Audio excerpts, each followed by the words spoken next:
Mavrična ribica zgladi prepir. Ribice si v morju opazijo že vdaleč. Luske mavrične ribice in njihovih prijateljic so se lesketale v vseh barvah. Samo mala, črtasta ribica ni imela bleščečih lusk, ampak je bila vseeno čisto njihova.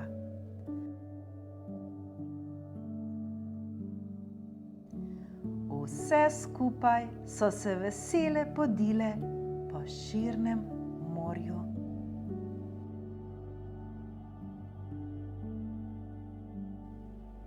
Ribe so v glavnem jedle drobcene rake in tam naokoli jih je bilo neznansko veliko.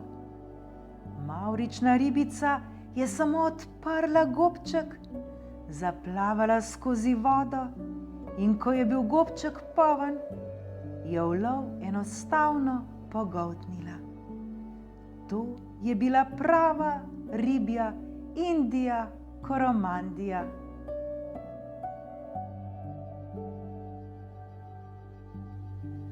V bližini ribje jate je mirno živel velik kit. Rad je bil tu, kajti tudi on se je hranil z drobcenimi rakci, ki jih je bilo več kot dovolj. Pa tudi pisane ribice so mu bile všeč. Večkrat se je potikal okoli njih in občudoval lesketanje njihovih pisanih lusk.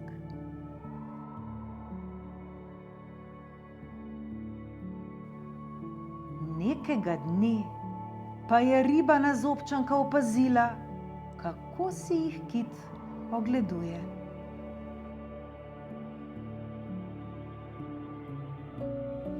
Le zakaj tako buli v nas, je premišljala na zobčanka.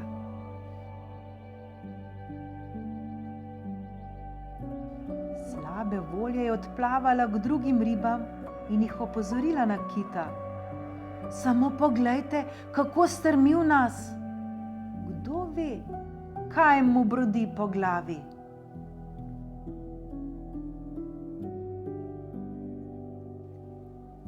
Kitu pa se o tem ni niti sanjalo in je še naprej krožil tam naokoli.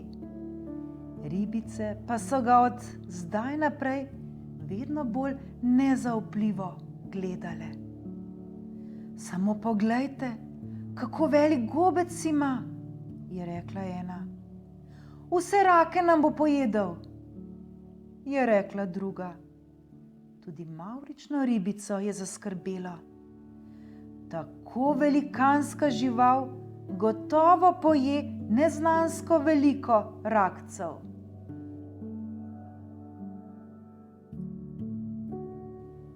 Do zdaj so bili sicer vedno vsi siti, ampak nič se ne ve. In kaj, če jih tale kit ogleduje zato, ker naklepa nekaj slabega?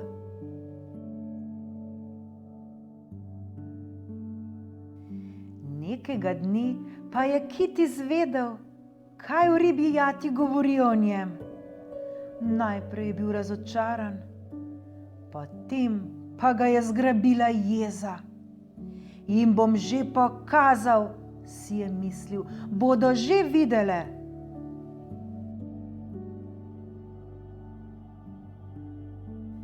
Zamahnil je s svojim ogromnim repom in kot vihra treščil naravnost v sredo ribje jate. Ribice so se prestrašene razbežale na vse strani.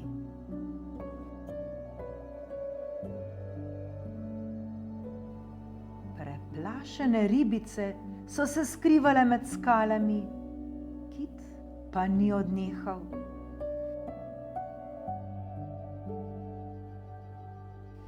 Gnal je mavrično ribico in njene prijateljice tja, do skalnega grebena in jih zasledoval prav do njihove votline.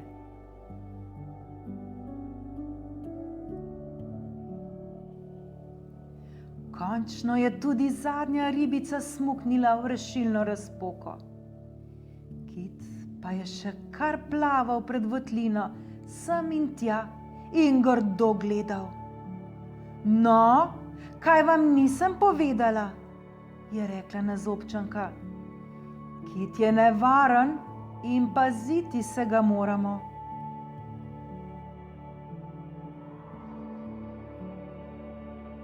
Toda, kot se umiri morje, se je tudi Kit kmalu pomiril.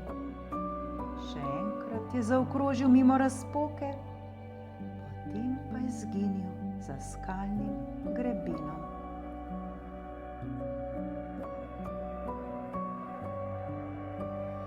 Prav počasi so se ribice spet upale iz svojega skrivališča. Slabe volje in lačne so plavale sem in tja. Kitov napad namreč ni ostal brez posledic. Ni preplašil samo ribic, ampak so njegovi silni zamahi pregnali tudi rakce.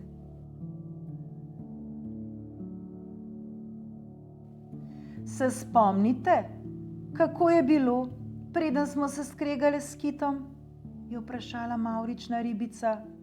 Vsi smo imeli dovolj hrane, me in Kit.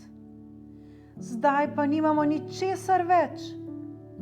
Sprijazniti se moramo s Kitom, saj prepiri in boji prinašajo le nesrečo in revščino.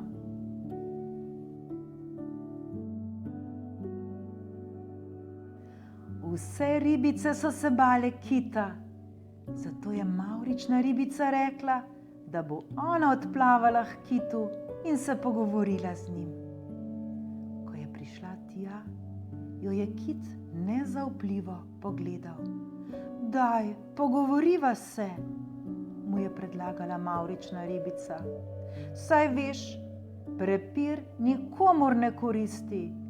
Raki so izginili in zdaj smo vsi lačni, me in ti.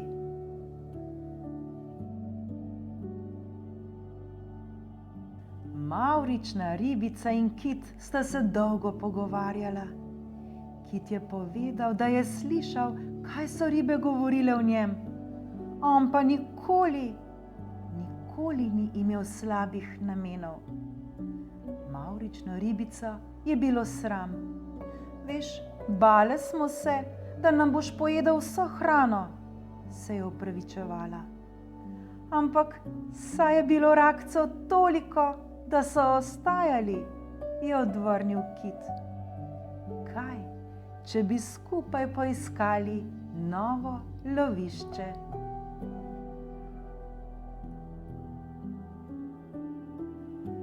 Mavrična ribica je sporočila svojim prijateljicam, kaj sta se s Kitom pogovarjala.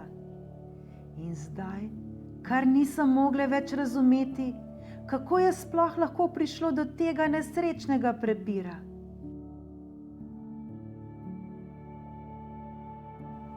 In prav vse so odplavale za mavrično ribico in Kitom, da poiščejo vode, kjer bo spet dovolj rakcev za vse.